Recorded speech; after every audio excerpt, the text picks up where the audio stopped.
57 minutes pour comprendre, Jacques Ricot.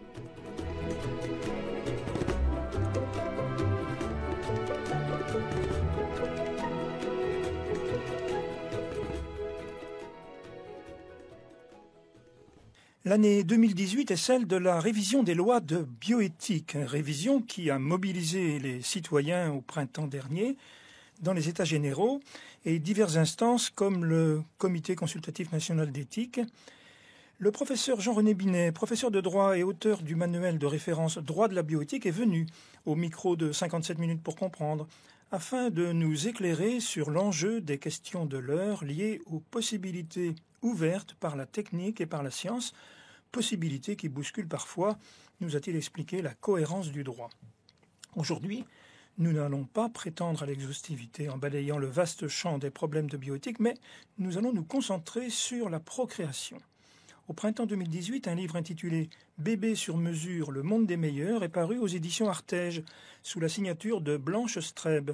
Bonjour Blanche Streb. Bonjour Jacques Ricot. Vous êtes docteur en pharmacie et vous avez travaillé 12 années en recherche et développement dans l'industrie pharmaceutique avant de prendre la direction de la formation et de la recherche pour Alliance Vita, bien connue de nos auditeurs qui ont eu l'occasion d'entendre à ce même micro des figures du mouvement comme Caroline Roux ou bien Tugdual d'Herville. Avant d'en venir aux questions examinées dans votre livre, je me permets de vous demander ce qui vous a conduit à modifier le cours de votre trajectoire professionnelle. Et d'abord, quelle était la nature de votre travail dans l'industrie pharmaceutique ? Alors moi j'ai choisi de faire des études de pharmacie parce que j'aimais beaucoup la bio, les sciences, j'aimais beaucoup ces matières-là, mais pas seulement. Et j'avais envie de faire des études longues et j'ai eu cette possibilité, cette chance.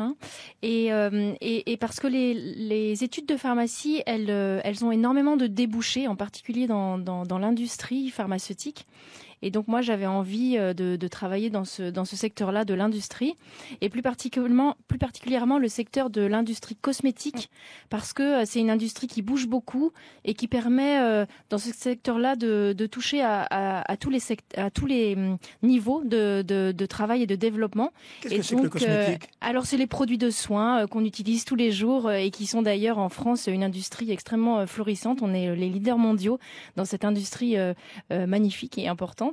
Soins du visage, maquillage, oui, etc. Voilà, exactement. Et donc, moi, j'ai eu cette chance énorme de démarrer ma carrière par un poste à responsabilité, puisque j'ai tout de suite été directrice du service de recherche et développement. Et donc, je pilotais en fait la création globale d'une gamme depuis la recherche des matières premières jusqu'à la mise sur le marché, en passant par les tests cliniques, les tests de vérification de bonne tolérance, etc. Y compris une partie un peu marketing, opérationnel. Et donc, c'était vraiment un travail extrêmement enthousiasmant et complet qui m'a vraiment propulsée dans le monde du travail de manière très efficace. Mais alors, comment, lorsque l'on a la chance d'avoir un travail aussi enthousiasmant, on décide un jour de le déserter pour faire tout à fait autre chose? C'est vrai que j'avais entamé une carrière assez incroyable, mais j'ai été rattrapée, je crois, déjà par ma vie personnelle en fait, qui m'a amenée à être confrontée d'abord à des grands problèmes d'infertilité. Et puis à la perte d'un petit bébé dans un deuil périnatal, et puis ensuite la naissance d'un très grand prématuré extrême qui est né qui n'a jamais commencé son dernier trimestre de grossesse. Et bien tous ces événements autour de la maternité, de l'infertilité m'ont beaucoup questionné, habité évidemment, au milieu de beaucoup de souffrances, mais aussi de beaucoup de joie dans les larmes parfois. Et j'ai commencé à me questionner beaucoup sur les sujets de bioéthique de manière personnelle et de manière aussi intellectuelle. Et alors je suis tombée dans la marmite parce que je suis maintenant absolument passionnée par ces sujets et depuis quelques années, donc je travaille essentiellement ces questions de bioéthique et j'ai eu cette chance de pouvoir rejoindre l'équipe nationale d'Alliance Vita pour travailler dans ce domaine qui aujourd'hui me passionne complètement. Vous étiez déjà dans le mouvement ? Je suis devenue membre de Vita il y a quelques années, il y a 4-5 ans. Et puis j'ai rejoint les équipes de manière salariée en démissionnant de mon poste il y a 3 ans. Voilà pour votre parcours. Alors, une phrase m'a frappé dès le début de la lecture de votre ouvrage, parce qu'en fait on n'y songe jamais, mais vous touchez juste. La procréation, dites-vous, est la seule fonction du corps humain qui se vit à deux, dans l'altérité sexuelle, écrivez-vous. Et c'est vrai, quand on y réfléchit, tout le reste de nos fonctions sont des fonctions individuelles, si on peut dire. Et oui, effectivement, on est autonome pour manger, pour respirer, enfin quand on est en bonne santé, en tout cas évidemment, hein, pour se déplacer, voilà. Et en fait, c'est en travaillant ce livre que j'ai réalisé ça, que j'ai finalement pensé à ça, parce qu'on le conscientise pas forcément, que effectivement, pour faire un enfant, eh bien c'est la seule fonction du corps humain où on a besoin d'être deux, ou en tout cas deux à donner des gamètes, hein, parce qu'avec la procréation artificielle maintenant, on peut avoir tendance à imaginer ou à laisser croire qu'on pourrait faire un enfant tout seul. Et voilà, c'est effectivement une fonction humaine sur laquelle on devrait se repencher avec une sorte d'émerveillement aussi, je crois. Oui, de cela nous allons reparler évidemment bientôt. Alors, en effet, c'est la nature qui nous a fait ainsi, mais cette fameuse nature, elle est fortement perturbée, parfois dans le bon sens, quand il s'agit de guérir une maladie, par la médecine, par les techniques biomédicales, par la science en général. Alors le titre de votre livre, Blanche Streb, c'est « Bébé sur mesure, le monde des meilleurs ». C'est un titre délibérément alarmiste.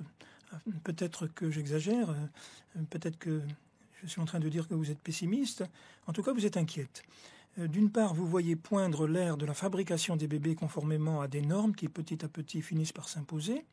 Et d'autre part, en choisissant de renverser l'expression d'Aldous Huxley, le meilleur des mondes, devenu chez vous le monde des meilleurs, vous vous tourmentez, oui, j'utilise encore un mot peut-être catastrophiste, de l'entrée dans l'univers impitoyable de la sélection des humains.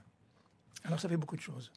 Ce que vous évoquez, c'est ce que j'essaye, un point sur lequel j'essaye, mais je ne suis pas la seule, hein, effectivement, de faire réagir et d'alerter. C'est cette question de l'eugénisme rampant dans notre pays. Nous sommes dans une sorte d'acclimatation à l'eugénisme et c'est vraiment extrêmement préoccupant. D'où effectivement ce sous-titre « Le monde des meilleurs », qui serait un monde où bien nous sélectionnerions les embryons de plus en plus sur différents critères, comme déjà c'est largement mis en place. Mais rappelez-nous peut-être ce qu'est l'eugénisme, parce que c'est un mot un peu savant, il n'est pas toujours rentré dans le grand public, et tous nos auditeurs sont peut-être pas complètement familiers de ce terme. En effet, l'eugénisme, ça veut dire bien-être. C'est cette idéologie, on peut dire, qui voudrait mettre en place toutes les conditions scientifiques, morales, culturelles, etc., pour améliorer l'espèce humaine. Voilà, en gros, c'est un petit peu la définition qu'on peut donner. Donc on a tous en tête cette période noire de notre histoire du monde où l'eugénisme a été marqué, très présent dans cette période de la Deuxième Guerre mondiale, où il y avait une élimination organisée des personnes handicapées, des fragiles, des déments, etc. Ça, c'était un eugénisme d'État, on va dire. Aujourd'hui, on n'est plus du tout dans cette situation d'un eugénisme d'État. On est dans un eugénisme qui est plus libéral, plus consensuel, plus culturel aussi, j'ai envie de dire, et qui s'insinue de manière assez insidieuse. On s'en rend pas forcément compte. Il y a effectivement tout ce qui est mis en place au niveau du diagnostic prénatal, mais de plus en plus aussi par le diagnostic pré-implantatoire. Donc c'est l'analyse qu'on fait des embryons qui sont in vitro avant de les implanter dans l'utérus. Et avec le développement des techniques, en particulier génétiques, on est de plus en plus dans une phase de sélection, de tri, de passage au crible des embryons qui revient finalement, ni plus ni moins, à décider par avance quelle vie vaut ou ne vaut pas la peine d'être vécue. Alors de cela, nous allons reparler parce que vous venez de faire référence à des techniques comme le diagnostic préimplantatoire. Nous allons expliquer cela tout à l'heure tranquillement. Vous venez de dire que le nazisme avait mis en acte terriblement la sélection, l'eugénisme, en éliminant les personnes dites anormales. Il faut rappeler que c'est un évêque catholique, l'évêque von Galen, qui a mis fin, grâce à son intervention courageuse, à cette extermination décidée, programmée, et qui a concerné plusieurs dizaines de milliers de malades mentaux. Mais je me permets toujours de faire remarquer, quand on me cite ce cas du nazisme, qu'en réalité, c'était les sociétés savantes, les scientifiques occidentaux, en particulier aux États-Unis, en Amérique du Nord et puis aussi dans l'Europe du Nord, qui les premiers ont développé ces théories de l'eugénisme qu'il fallait éliminer. C'est écrit en toutes lettres par des sociétés savantes, les idiots, les rachétiques, enfin les sourds-muets, enfin on trouve des phrases terribles. Et puis Hitler a pris au sérieux la chose. Alors peut-être que ce petit rappel n'est pas inutile pour certains de nos auditeurs. Alors venons-en, en suivant un petit peu l'ordre logique de votre livre, à cette dissociation désormais installée dans les mœurs de la procréation médicalement assistée et de la sexualité. C'est la fivette. Vous avez une jolie expression, vous dites qu'on est passé de la couette à l'éprouvette. C'est vrai qu'on est passé de la couette à l'éprouvette, ou on passe de plus en plus de la couette à l'éprouvette. Alors, bien sûr, parfois de manière contrainte, parce que il ne faut pas oublier que il y a quelque chose de très très inquiétant et préoccupant dans nos sociétés industrialisées, c'est l'augmentation de l'infertilité masculine et féminine, et puis l'âge de plus en plus tardif des premières grossesses, qui fait il paraît que un couple sur 5 ou 6 connaît l'infertilité. Absolument, et c'est des chiffres qui vont en s'aggravant. Il y a une vraie... c'est vraiment avéré que la qualité du sperme, par exemple, est en train de baisser dans nos sociétés industrialisées. C'est dû à nos modes de vie, à la pollution, évidemment, bien entendu, et puis à nos modes de vie. À nos modes de vie, le surpoids, le manque d'activité physique. Enfin, il y a beaucoup de choses qui rentrent en compte. Et bien sûr, nos produits de consommation et tous ces polluants qu'on a dans notre environnement quotidien. Donc, il y a beaucoup de personnes qui sont contraintes par l'infertilité à recourir à la fécondation in vitro. C'est pas toujours des infertilités ou des stérilités expliquées médicalement. Il y a des situations où on ne sait pas pourquoi les couples ne réussissent pas à avoir naturellement d'enfants. Parfois la science vient aussi un petit peu trop rapidement remplacer la patience, et certains couples sont assez vite lancés sur les rails de la procréation assistée sans que toujours leurs attentes, leurs désirs soient suffisamment écoutés ou pris en compte. La technique arrive assez rapidement quand même dans nos vies aujourd'hui, et lorsqu'un couple n'attend pas un enfant juste après avoir arrêté sa contraception, le corps est parfois vu comme un problème, comme un obstacle à surmonter et à combattre. Il y a une forme je crois aussi, de réconciliation à prendre avec le temps que ça peut parfois demander. Donc on est effectivement de plus en plus dans un mode de recours à la procréation assistée, pas uniquement d'ailleurs pour l'infertilité, mais aussi pour le recours au tri des embryons. Alors on va y venir à cela aussi. Je me souviens du titre d'un livre paru il y a une vingtaine d'années, Monette Vaquin, voilà c'est son nom, Main basse sur les vivants. Déjà elle avait pointé que nous avions par la fécondation in vitro compris les mécanismes de l'engendrement, les mécanismes de la fusion des gamètes, et que nous pouvions externaliser désormais des fonctions qui jusqu'à présent se déroulaient exclusivement à l'intérieur du corps par l'acte sexuel. Et donc il y a ici une innovation considérable à l'échelle de l'histoire de l'humanité, bien entendu. Et c'est ça que vous pointez quand vous dites de la couette à l'éprouvette, avec maintenant un certain nombre de conséquences qu'il faut examiner les unes après les autres. Alors, vous venez de parler, et vous l'avez fait il y a un instant, encore avant, du diagnostic préimplantatoire, qu'il faut distinguer certainement du diagnostic prénatal. Est-ce que vous pourriez nous expliquer la distinction qui ici doit être faite ? Le diagnostic préimplantatoire, c'est tout ce qui a lieu avant l'implantation. Donc c'est lorsque l'embryon est fabriqué et conçu in vitro par la fusion des gamètes dans une boîte, sur la paillasse, dans les mains du biologiste. Donc c'est tous les examens qu'on fait sur l'embryon avant de l'implanter dans l'utérus. Et le diagnostic prénatal, là c'est différent, c'est tout ce qu'on va pouvoir mener comme examen sur le fœtus. Donc une grossesse qui peut avoir eu lieu de manière spontanée, enfin naturelle, dirons-nous, pas forcément pas forcément en ayant eu recours à la procréation assistée. Et donc, c'est les échographies, les Doppler, les amniosynthèses, etc. Et les tests aussi sanguins, voilà, qui ont plusieurs objectifs, de contrôler le bon déroulement de la grossesse, de mettre en place des thérapies ou des examens complémentaires, etc., le cas échéant, pour prendre soin du bébé et de la maman. C'est une médecine finalement qui reconnaît le petit fœtus comme un petit patient. Donc c'est une médecine qui est vraiment à encourager, je crois, et qui permet quand même aussi d'énormes progrès pour prendre soin des mamans et des bébés et pour réduire la mortalité maternelle et infantile, évidemment. Et le revers de la médaille de cette médecine, c'est que de plus en plus, elle vise aussi à la quête du bébé parfait et de plus en plus à avoir recours à des interruptions médicales de grossesse en cas d'anomalie. Merci de ces explications. La coutume de cette émission, Blanche Streb, est que l'invité choisisse lui-même le morceau de musique qu'il veut faire entendre aux auditeurs. Oui, j'ai choisi Bienvenue à Gattaca. C'est un film qui a maintenant près de 20 ans et qui était assez prémonitoire. Alors on est complètement dedans, voire déjà dépassé. C'est un peu le monde des meilleurs que j'évoque dans mon livre. Un monde où les enfants sont déjà bien sélectionnés, voire augmentés. Et je crois que c'est un film qu'on peut revoir pour réfléchir à toutes ces questions.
Merci de nous avoir fait entendre ce morceau de musique, Blanche Streb. Alors je rappelle que le titre du livre qui explique notre émission, c'est Bébé sur mesure, le monde des meilleurs aux éditions Artege. Le livre est paru au printemps 2018.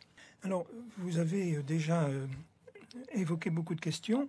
Vous avez défini juste avant cette pause musicale la différence qu'il y avait entre le DPN et le DPI, le diagnostic prénatal et le diagnostic préimplantatoire. Et dans votre livre, vous vous inquiétez du fait que le diagnostic prénatal est quelquefois une manière un peu invasive, intrusive de prendre tellement de précautions qu'on finit par se demander quelle est sa finalité, si c'est bien une finalité thérapeutique.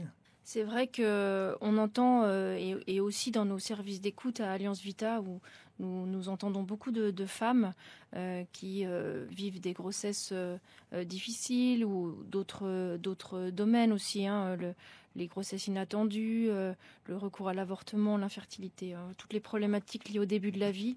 En tout cas, on voit et on entend de plus en plus, c'est des femmes, hein, qui s'élèvent contre, par exemple, les violences obstétricales ou le fait que, de plus en plus, les femmes se sentent un peu dépossédées de leur grossesse, tellement tout est passé au crible, tellement elles ont parfois, c'est des mots qu'on entend, hein, l'impression d'attendre un problème plus qu'un enfant. Voilà, c'est cette surmédicalisation qui parfois est difficile à vivre pour les femmes et aussi pour les enfants, hein, parce qu'on sait que un certain nombre de micro-traumatismes peuvent advenir lorsque les grossesses sont anxiogènes.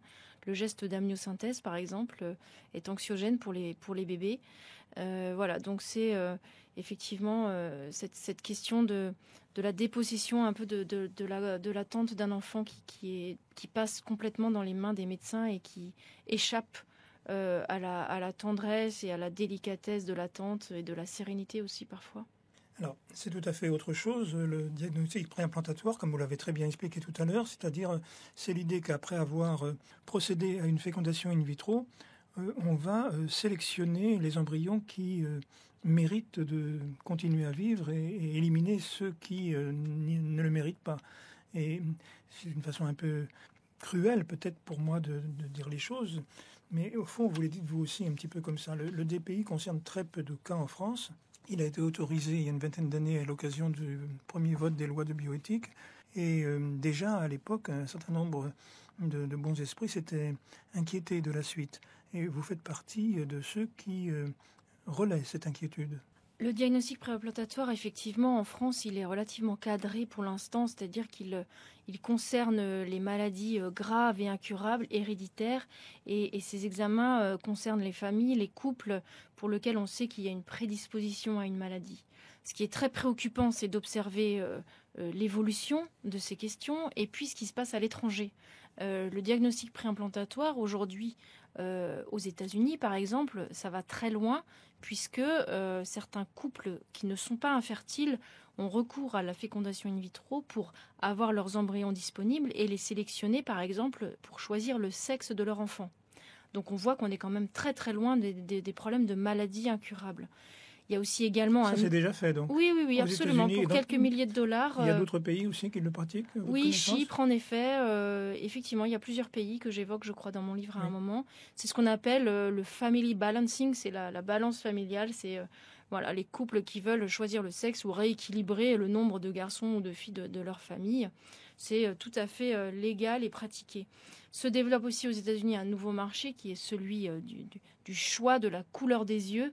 Là, on passe sur des critères esthétiques. C'est commencé, ça? Oui, absolument, effectivement. C'est pas encore très répandu, mais comme c'est des gènes qui sont faciles à identifier, c'est un marché qui se développe. Alors, on peut se demander pourquoi, au nom de quoi, ce serait important de choisir la couleur des yeux de son enfant. En fait, je crois que là, on a l'exemple type du fait que la technique vient créer le besoin. Puisque ça existe et que c'est proposé dans des jolies plaquettes marketing, ça suscite l'envie, le désir chez les couples. Donc c'est là où la technique parfois nous arrache, je crois, au bon sens et au réel besoin. Et c'est là que vous citez la loi de Gabor. La loi de Gabor, effectivement, que je cite, mais à laquelle je ne veux pas rendre hommage. C'est la loi, c'est effectivement une théorie qui a été dictée par un prix Nobel et qui dit que tout ce qui est techniquement faisable sera réalisé. Moi, l'objet de mon livre, c'est vraiment un appel au sursaut des consciences pour justement que nous ne tombions pas dans cette rhétorique d'inéluctabilité où on devrait courber les chines devant ce qu'on nous présente comme le progrès ou devant toutes les techniques. Je crois qu'on a vraiment à reprendre un petit peu la main sur notre destin. Et puis, pour revenir à cette question du départ du diagnostic préimplantatoire et de cette question du bébé sur mesure, je crois que si c'est le désir qui fait loi, si chacun choisit le bébé comme il veut, on arrive à des extrêmes. Et j'ai d'autres exemples que j'explique dans mon livre. C'est par exemple le choix que font certains couples aux États-Unis, des couples qui sont porteurs du handicap de la surdité et qui choisissent délibérément d'avoir recours à la fécondation in vitro pour sélectionner les embryons, pour choisir les embryons qui sont eux-mêmes porteurs de ce handicap de surdité. Parce qu'ils ont envie de partager avec leur enfant une communauté de vie. Ils ont envie d'avoir la même manière de communiquer. Et donc on voit que dans ce monde du bébé sur mesure, chacun va pouvoir choisir. Et on se rend compte que ce qu'on nous présente parfois comme étant des techniques qui permettent d'éviter des maladies graves, on voit bien que le glissement est déjà complètement enclenché, ce toboggan eugénique, puisqu'on a aujourd'hui des demandes qui sont tout à fait étonnantes et qui vont jusqu'à même choisir délibérément une pathologie. Alors, vous en appelez un sursaut des consciences, puis en même temps vous dites que c'est déjà commencé. Donc est-ce que c'est pas un combat perdu ?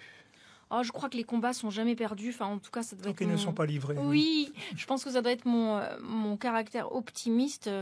On voit bien que dans d'autres domaines, par exemple l'écologie, il y a des prises de conscience qui arrivent. Alors souvent, effectivement, quand la catastrophe est déjà arrivée, malheureusement, mais il y a parfois quand même des retours en arrière. Alors c'est pas dans le sens pessimiste. Un retour en arrière, ça peut être une manière de progresser aussi, je crois. Quand on se rend compte qu'on est allé dans une voie sans issue, on recule un petit peu et on repart sur un chemin qui est plus porteur pour l'humanité. Donc je pense que il y a beaucoup de bon sens en fait, en particulier en France et en particulier sur les sujets bioéthiques, et qu'on a le devoir, en tout cas c'est ce que j'essaye moi de faire, d'expliquer, de former, de prendre vraiment le temps d'aider les personnes à plonger dans ces sujets qui sont très compliqués, qui méritent vraiment, je crois, des émissions comme celle-ci, pour qu'on puisse vraiment partager les problématiques. Et quand je me rends compte, quand on a le temps d'expliquer, en fait, le bon sens est là. Et le sursaut éthique, il peut aussi venir de là, en allant toucher les cœurs, toucher les consciences et en appeler au bon sens présent dans la plupart quand même des personnes de bonne volonté. Alors une des questions majeures des États généraux de bioéthique de 2018, c'est la question de savoir s'il faut ou non ouvrir la procréation médicalement assistée à toutes les femmes, qu'elles soient célibataires ou qu'elles vivent en couple de femmes. Comment vous voyez cette revendication ? Alors c'est une revendication qui aboutirait quand même à considérer que le père ne compte pas, que le père n'a pas d'importance, puisque ces techniques-là qui seraient mises en place, elles visent à priver délibérément finalement un enfant de son père. Nous, on vient de publier nous, c'est-à-dire Alliance Vita, oui. Pardon. Nous venons de publier dans La Croix un sondage que nous avons fait avec l'IFOP sur la place du père, donc en l'honneur de la fête des pères. Et ce sondage, il est quand même intéressant. Il dit que 93% des Français considèrent que les pères ont un rôle essentiel pour les Français. Donc c'est des chiffres qui sont vraiment massifs. 73% des Français considèrent que les rôles du père et de la mère sont différents et complémentaires. Donc encore un chiffre très très important. Et puis pour 89% des Français, l'absence de père, c'est quelque chose qui marque toute la vie. 85% des Français nous disent aussi que l'absence de père peut entraîner chez l'enfant des difficultés personnelles. Et sur cette question de la procréation pour les femmes seules ou en couple de même sexe, 61% des personnes qui ont été sondées considèrent qu'il faut privilégier le besoin de chaque enfant d'avoir un père en réservant la PMA pour les couples hommes-femmes qui ont un problème d'infertilité. Donc c'est des chiffres qui sont intéressants à observer parce que finalement quand on se remet du côté de l'enfant et quand on réfléchit à la place du père, ce que peut-être on ne fait pas suffisamment dans ces débats, on se rend compte que les Français sont majoritairement conscients de l'importance pour un enfant d'avoir son père et sa mère. Les résultats du sondage que vous venez de donner sont publiés dans la Croix du vendredi 15 juin 2018. Mais alors, Blanche Streb, moi je vais vous titiller un petit peu. Le même journal a publié en janvier dernier un autre sondage où finalement les Français considéraient que la PMA pour toutes était majoritairement acceptée. Parce que la question qui avait été posée était la question de l'ouverture d'un nouveau droit pour les femmes. Et présentée comme ça, eh bien, les personnes qui ont répondu, effectivement, avaient donné un chiffre qui pourrait sembler ne pas correspondre. Mais finalement, les sondages, effectivement, ça dépend beaucoup de la manière dont on pose la question. Ça, c'est un fait. Et on voit que quand on amène les personnes à se poser la question du côté de l'enfant, du point de vue de l'enfant, les résultats sont effectivement différents. Oui, et puis on peut ajouter aussi que les sondages nous obligent toujours à une réflexion rapide, émotionnelle souvent. Il faut répondre par téléphone, c'est binaire. Et alors que, comme vous l'avez dit au début de cette émission, lorsqu'on prend le temps d'expliquer davantage les enjeux, on voit que les opinions peuvent évoluer. Vous avez raison, je crois, de le dire. Le moment est venu, puisque c'est la tradition de cette émission, que vous nous proposiez une deuxième respiration musicale. Alors là, je vous propose, en écho avec ce que nous venons de partager, Papa Outé de Stromae. Alors pourquoi cette chanson ? Eh bien parce qu'elle évoque l'absence du père, la quête du père, et je crois que c'est une question qui est vraiment d'actualité. Dites-moi d'où il vient, enfin je saurai où je vais. Maman dit que lorsqu'on cherche bien, on finit toujours par trouver. Elle dit qu'il n'est jamais très loin, qu'il part très souvent travailler. Maman dit travailler c'est bien, bien mieux qu'être mal accompagné. Pas vrai, où est ton papa ? Dis-moi où est ton papa ? Sans même devoir lui parler, il sait ce qui ne va pas. Ah sacré papa, dis-moi où es-tu caché ? Ça doit faire au moins 1000 fois que j'ai compté mes doigts. Hey. Où t'es papa, où t'es ? Où t'es papa, où t'es ? Où t'es papa, où t'es ? Où t'es, où papa, où t'es ? Où t'es papa, où t'es ? Où t'es papa, où t'es ? Où t'es papa, où t'es ? Où t'es, où papa, où t'es ?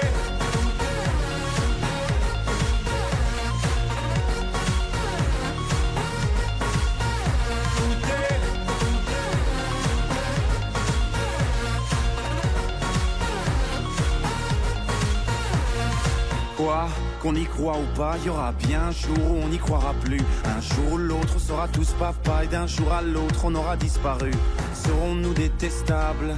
Serons-nous admirables ? Des géniteurs ou des génies ? Dites-nous qui donne naissance aux irresponsables, hein ? Dites-nous qui ? Tiens, tout le monde sait comment on fait des bébés, mais personne sait comment on fait des papas. Monsieur, je sais tout, on aurait hérité, c'est ça. Faut le sucer de son pouce ou quoi ? Dites-nous où c'est caché, ça doit faire au moins 1000 fois qu'on a bouffé nos doigts. Hey, où t'es, papa, où t'es ? Papa où t'es ? Belle question posée par cette respiration musicale proposée par Blanche Streb, qui est mon invitée aujourd'hui, et dont le livre « Bébé sur mesure, le monde des meilleurs » nous sert de fil conducteur. L'embryon, expliquez-vous, est modifiable. C'est encore une autre question que vous évoquez avec beaucoup de précision. Je ne l'ai pas encore dit, mais vous avez, Blanche Streb, une grande culture parce que vous utilisez beaucoup aussi les travaux américains et donc vous avez une vision un petit peu mondiale, si je puis dire, de la question. Alors donc, l'embryon est aujourd'hui modifiable et cela pose évidemment un certain nombre de questions.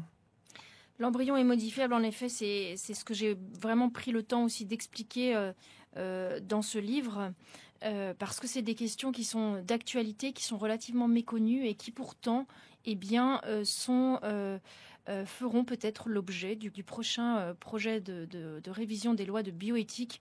Donc moi, j'ai vraiment voulu offrir un vrai outil de formation accessible sur ces questions qui sont vraiment extrêmement importantes et qui nous concernent tous. Parce que je crois que la procréation humaine, c'est une question qui concerne l'ensemble de l'humanité. Donc j'avais vraiment à cœur de partager de manière à la fois poussée et scientifique avec beaucoup de références, mais aussi de manière accessible ces questions à l'ensemble des personnes qui s'y intéressent. Et donc l'embryon est modifiable par plusieurs méthodes. Et pour faire simple, nous avons aujourd'hui la possibilité de modifier l'ADN de n'importe quelle cellule, qu'elle soit animale, végétale ou humaine. Et donc, nous avons aujourd'hui la possibilité de modifier l'ADN d'un gamète, un spermatozoïde ou un ovocyte, ou même d'un embryon âgé de quelques cellules. Voilà. Et donc, de venir intervenir au tout début de la vie humaine, au commencement même de la vie humaine, sur ce code génétique qui conditionne un certain nombre de caractéristiques biologiques et physiques. Et puis, il y a aussi d'autres techniques que j'explique dans mon livre qui sont bien plus avancées encore, comme la fécondation in vitro à 3 parents, la FIV à 3 parents, une technique qui a déjà abouti à la naissance de plusieurs enfants dans le monde, en Ukraine et au Mexique, et qui finalement aboutit à mettre au monde des enfants qu'on dit génétiquement modifiés, puisqu'ils contiennent le patrimoine génétique de 3 personnes différentes. Alors, puisque vous êtes très compétente techniquement, est-ce que vous pourriez expliquer aux auditeurs comment ça fonctionne une FIV à 3 parents? Il s'agit d'un don de mitochondries, mais ça suppose que vous fassiez pédagogue et que vous nous expliquiez bien les choses. Oui, cette technique, elle fait déjà l'objet d'une recherche agréée dans un hôpital en France, à Paris, dans un centre de recherche. Donc c'est quand même déjà relativement avancé, hein. C'est quelque chose d'assez concret. Pour faire simple, c'est une technique qui vise à la base à éviter la transmission d'une maladie par la mère. Et une maladie qui est portée par les mitochondries. Ce sont des petits organites qui sont présents dans l'ensemble de nos cellules, dans toutes les cellules de notre corps humain. C'est des petites usines à énergie qui sont indispensables à la vie de nos cellules et de notre organisme biologique complet, de notre corps. Ces mitochondries, elles ont la particularité de posséder un petit morceau d'ADN. Donc il n'y a pas seulement l'ADN dans les chromosomes dans notre corps, il y a aussi un peu d'ADN dans chacune de ces dizaines de mitochondries que nous avons dans chacune de nos cellules. Et donc la technique, elle vient utiliser l'ovocyte d'une donneuse, d'une donneuse en bonne santé, jeune, et on prend l'ovocyte de cette donneuse, on lui enlève ses chromosomes, et on transpose dans cet ovocyte les chromosomes de la femme qui veut être la mère biologique. Donc des chromosomes qu'on prend dans un ovocyte à elle. Voilà, donc c'est un transfert finalement de noyaux, un transfert de chromosomes d'un ovocyte à l'autre. Et ainsi, cet ovocyte combiné contient des mitochondries saines et les chromosomes de la mère. Mais alors, il y a beaucoup de problématiques avec cette FIV à 3 parents. La première, c'est que un ovocyte, c'est pas juste un sac vide en fait. C'est bien plus que ça. C'est déjà une cellule qui a vécu toute sa vie dans le corps d'une femme. Donc c'est une cellule qui a une histoire. Et ça, je crois que ce n'est pas anodin et on n'a pas fini de découvrir l'importance de ce fait avéré. Et puis, l'ovocyte, c'est une petite matrice nutritionnelle qui, lorsqu'il est fécondé par le spermatozoïde, assure les premiers stades de développement de l'embryon. Puisque ce n'est pas le génome de la première cellule embryonnaire qui déclenche son propre développement, mais c'est l'ovocyte lui-même. C'est ce qu'on appelle la contribution maternelle. Et donc ça montre l'importance de cette première cellule dans le développement du petit embryon. Et puis, les autres problèmes, c'est que l'ADN des mitochondries et l'ADN des chromosomes dialoguent entre eux. Dans un dialogue qu'on ne maîtrise pas, qu'on ne connaît pas vraiment. Il y a beaucoup de mystères finalement dans la génétique et il y en aura toujours, je crois, tellement c'est un sujet complexe. Et donc on ne peut pas être bien complètement sûr que mélanger 2 ADN comme ça de 2 femmes différentes n'aura pas de conséquences finalement. Et puis alors d'un point de vue efficacité, cette technique elle n'est même pas tellement efficace puisque au moment où on transpose les chromosomes d'un ovocyte à l'autre, on emmène des mitochondries malades. Parce qu'en fait, c'est tellement petit, c'est microscopique, c'est un magma bien collé ensemble. Et donc, c'est impossible de faire ça de manière... c'est pas des Legos qu'on promène, c'est tellement petit qu'on sait qu'il y a des mitochondries malades qui passent dans l'ovocyte de la donneuse. Voilà, donc c'est une technique qui est ni sûre ni efficace et qui fait finalement de ces bébés génétiquement modifiés des cobayes de cette technique qui contribue à les faire naître. Donc c'est une manière de regarder les techniques là, de procréation artificielle de manière assez surprenante, puisqu'on décide délibérément de fabriquer un enfant pour lui éviter soi-disant une maladie, mais en fait on n'est même pas sûr de complètement maîtriser le système.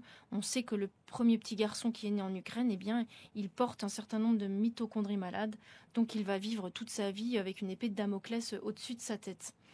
Et l'autre question importante en fait derrière cette FIV à 3 parents, c'est que en fait ça concerne très peu de personnes, puisque les maladies mitochondriales liées à l'ADN des mitochondries, elles sont relativement rares.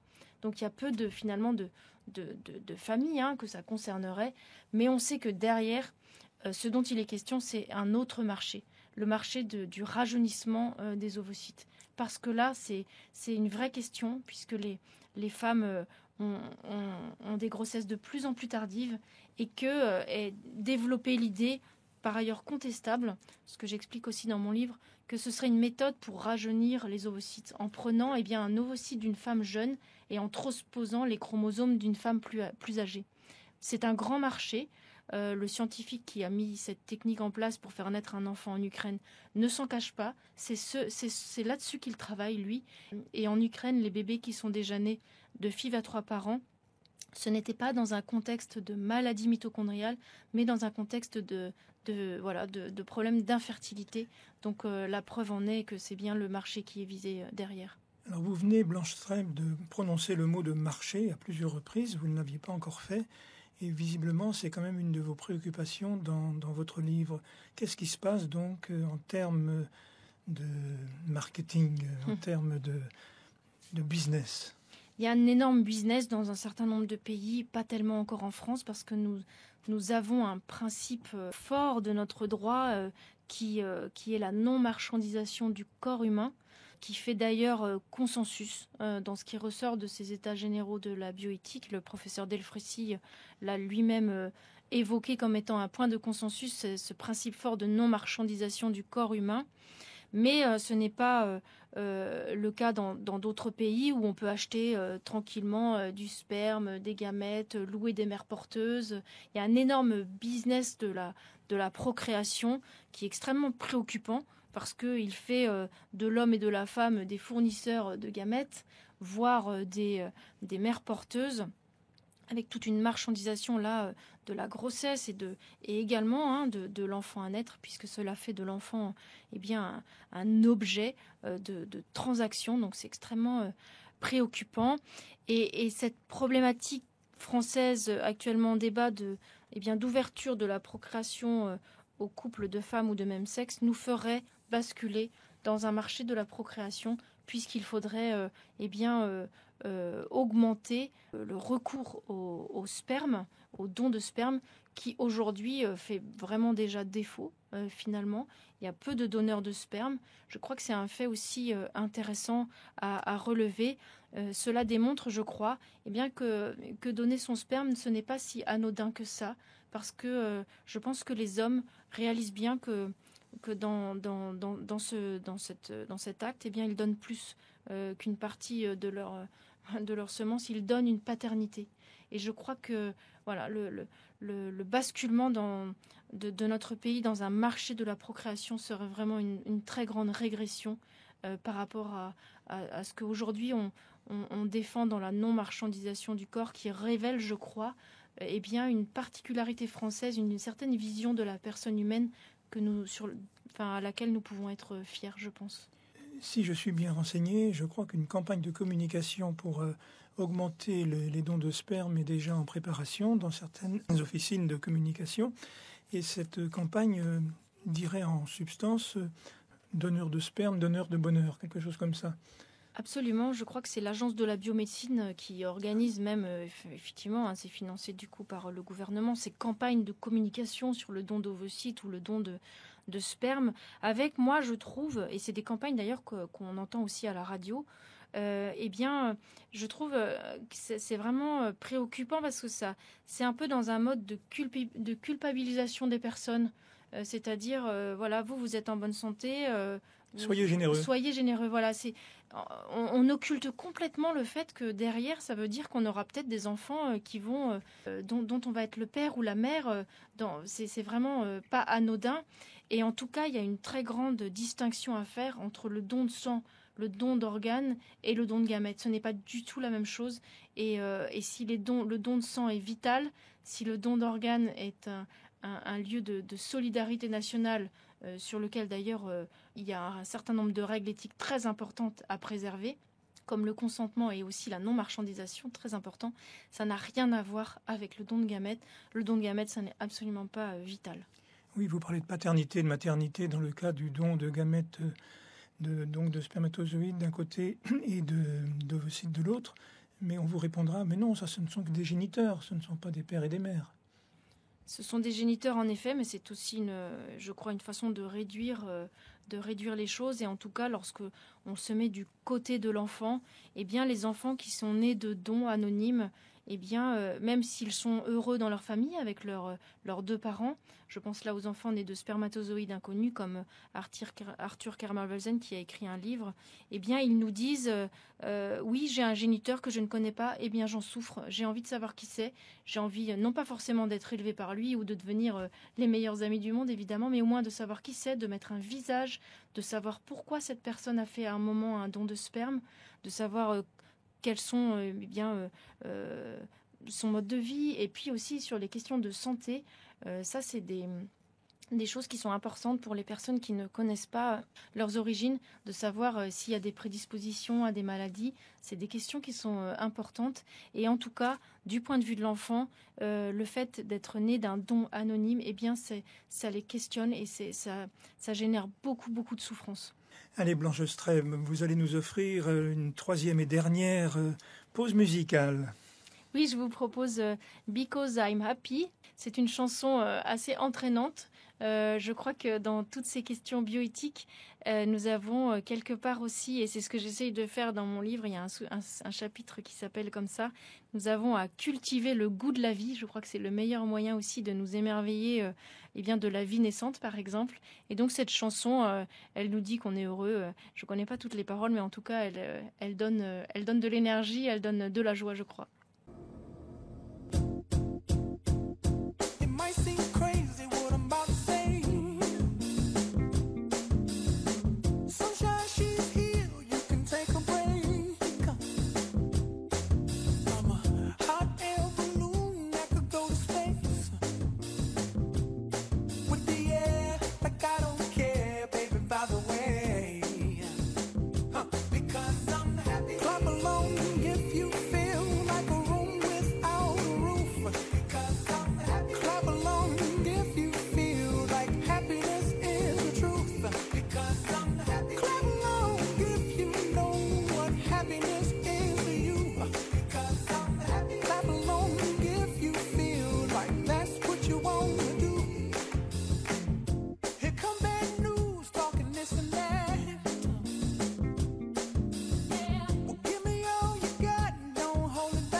Nous sommes en compagnie de Blanche Streb, auteure du livre Bébé sur mesure, dont le sous-titre est Le monde des meilleurs, c'est aux éditions Artege. Et vous nous expliquez, Blanche Streb, depuis le début de cette émission, à la fois que la science est une belle chose, mais qu'en même temps, il faut que l'humain soit capable de la contrôler. Mais nous sommes un petit peu encerclés, nous autres les Français. Vous avez insisté à plusieurs reprises sur le fait que la France n'était pas encore tombée du côté de la marchandisation du corps. Mais on voit bien quand même qu'un des arguments qu'on vous oppose dans les alarmes que vous tirez, c'est de toute façon on y va puisque à l'étranger, autour de nous, tout le monde le fait, donc un jour ou l'autre ça se fera. Et on donnera comme argument, il y a les riches qui peuvent aller en Espagne ou en Belgique, par exemple, pour récolter des ovocytes, et puis il y a les autres, il y a les pauvres, donc il faut au nom de l'égalité faire que tout le monde soit sur le même plan d'égalité, justement. C'est cette question effectivement du sens de l'histoire ou de cette aussi accroche qu'on entend, on n'arrête pas le progrès. Je crois que tout ça, ce sont un peu des pièges dialectiques dans lesquels il faut éviter de tomber. Et sur cette question de pouvoir aller à l'étranger ou pas, je crois que c'est aussi un peu peut-être un peu des faux sujets, parce que finalement, au niveau financier, on est déjà tous inégaux. Il y a des personnes qui vont à l'étranger en vacances et d'autres qui peuvent pas. Et voilà, donc c'est un peu des arguments, je trouve, fallacieux. Et le Conseil d'État, il nous l'a quand même rappelé aussi il y a quelque temps en disant on n'a pas à s'aligner sur les moins-disants éthiques. Et ça, je crois que c'est vraiment comme ça qu'on doit aussi encourager nos législateurs. C'est pas parce que quelque chose se fait à l'étranger qu'il faudrait faire la même chose. Il y a d'ailleurs des choses qui se font à l'étranger qu'on n'a pas du tout envie d'imiter. Je pense à certains pays où il y a encore la peine de mort. Voilà, est-ce qu'on a envie de les imiter là-dessus? Je ne crois pas. C'est un peu caricatural comme exemple, mais en tout cas, c'est pas parce que quelque chose se fait à l'étranger que forcément d'un seul coup ça deviendrait quelque chose de positif. C'est la première chose. Et sur le progrès, effectivement, je crois que on se pose mal la question. Le progrès, c'est pas juste ce qui est nouveau, c'est pas juste une nouvelle technologie, c'est quand même bien plus compliqué que ça. Et on a aujourd'hui à réfléchir collectivement sur ce que veut dire le mot progrès. Et moi, je suis très dubitative devant cette catégorie qu'on a créée un petit peu artificiellement de bioprogressistes et de bioconservateurs, qui seraient des rabat-joie contre tout, et les bioprogressistes par contre, qui justement sont ils volent dans le sens de l'histoire et ils nous promettent un monde meilleur. C'est caricatural. Moi, je crois qu'on pourrait tous s'accorder sur un certain nombre de limites, qui serait le moyen de redéfinir ensemble un juste progrès au service de l'homme. Et le progrès, en tout cas, ce n'est pas juste la nouveauté, mais je crois que c'est plus quelque chose qui doit être choisi, raisonné et partagé, et qui contribue au progrès de l'homme, mais aussi de l'humanité tout entière, et sans instrumentaliser une certaine catégorie d'êtres humains comme aujourd'hui peut l'être l'embryon humain. Blanche Streb, je vous ai entendu sur une radio européen pour la nommer, le 7 juin dernier, si j'ai bonne mémoire. En face de vous, il y avait une personne qui défendait la congélation des ovocytes, un petit peu à la manière dont une firme comme Google le propose déjà à je ne sais plus si c'est Facebook, Macintosh, c'est Facebook aussi. Et Apple. Oui, qui propose ça déjà à ses employés. Cette personne qui était en face de vous dans cette émission était très, très déterminée, très convaincue, et disait que c'était vraiment ça le sens de l'histoire précisément. La congélation ovocytaire, c'est vrai que c'est un débat qui est en train d'émerger dans notre pays, mais c'est une petite minorité quand même, je pense, qui le demande. Oui, au Comité consultatif national d'éthique, j'ai vu qu'il y avait quand même une partie, 7 ou 8 je crois, ou 6 ou 7, qui avait voté pour cette technique-là. Oui, effectivement, mais quand même globalement l'avis est négatif sur cette question-là. C'est important d'en parler, je vous en remercie. En fait, c'est la congélation ovocytaire, je crois que c'est vraiment un sujet à creuser et sur lequel il faut bien réfléchir et se former. Il y a beaucoup de mensonges qui sont derrière cette proposition. Le premier mensonge, c'est de laisser croire aux femmes que c'est une garantie absolue d'avoir un enfant plus tard. Parce que ce n'est pas du tout le cas. Les fécondations in vitro tardives ne marchent pas forcément bien. La congélation peut altérer l'ovocyte. Il peut se détériorer au moment où on le décongèle aussi. Donc, c'est pas du tout une garantie. En plus, je crois que c'est quand même assez étonnant de se dire qu'il faudrait soumettre le corps des femmes à nos modes de vie qui nous contraignent quelque part aussi, nous les femmes, à avoir des enfants de plus en plus tard, parce qu'il faut être dans une bonne situation, il faut mettre en place tout un tas de choses avant de pouvoir faire un enfant. C'est la chose qu'on ferait en dernier. C'est quand même une manière, je crois, assez triste de concevoir notre société. Je crois que la vraie révolution pour les femmes, ce serait de mettre en place les conditions, une société qui mette la maternité en premier lieu, parce que c'est quand même le seul moyen qu'on a de renouveler les générations. La démographie, c'est important. Les générations qui nous suivent, eh bien, elles sont vraiment... c'est quelque chose de prioritaire, je crois. Donc, au lieu de soumettre le corps et d'imposer à des jeunes filles qui n'ont aucun problème de stérilité, de subir une stimulation hormonale, une ponction ovarienne sous anesthésie, voilà, tout ça, ça présente des dangers. Il y a des risques d'effets secondaires, de cancer, etc. Des femmes en bonne santé qui vont subir tout ça pour congeler leurs ovocytes. Voilà, c'est vraiment une manière assez surprenante, eh bien, de concevoir la maternité. Et en plus, je crains que ça ne donne même pas les meilleures chances aux femmes de se mettre dans la disposition d'esprit que oui, il y a une période de fécondité naturelle, de fécondité de la femme, qui est la période où il faut peut-être aussi se donner le plus de chances de construire une relation avec quelqu'un pour pouvoir mettre en place ce désir d'enfant et la mise au monde de ces enfants dans une période où on est plus fécond.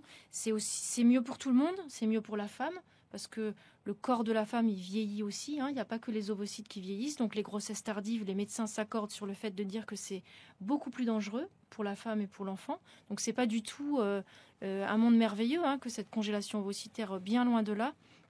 Et puis, voilà, je crois que se donner, remettre le corps de la femme et la maternité au cœur de notre projet de société, je crois que ce serait vraiment ça la vraie révolution, plus que ces palliatifs qui instrumentalisent le corps et risquent d'amener beaucoup, beaucoup de souffrance, en particulier, si des femmes repoussent ad vitam aeternam leur grossesse parce qu'elles ont mis de côté leurs ovocytes et que derrière, après, elles n'ont jamais d'enfants. Je crois que c'est un grave mensonge que de laisser perpétrer cette idée qu'il y a un garantie de l'enfant à tout prix. Merci Blanche Streb. On vous écouterait pendant des heures, mais l'heure est arrivée justement que nous terminions cette émission. Alors je rappelle à nos auditeurs que vous avez écrit un livre très complet sur les questions de la procréation médicalement assistée, sur plus généralement d'ailleurs la question de la naissance. Vous osez citer Habermas, vous osez citer Hans Jonas. Ce n'est pas pour déplaire au philosophe que je suis de voir que ces références sont présentes dans votre travail. Donc vous avez écrit Bébé sur mesure, le monde des meilleurs aux éditions Artege.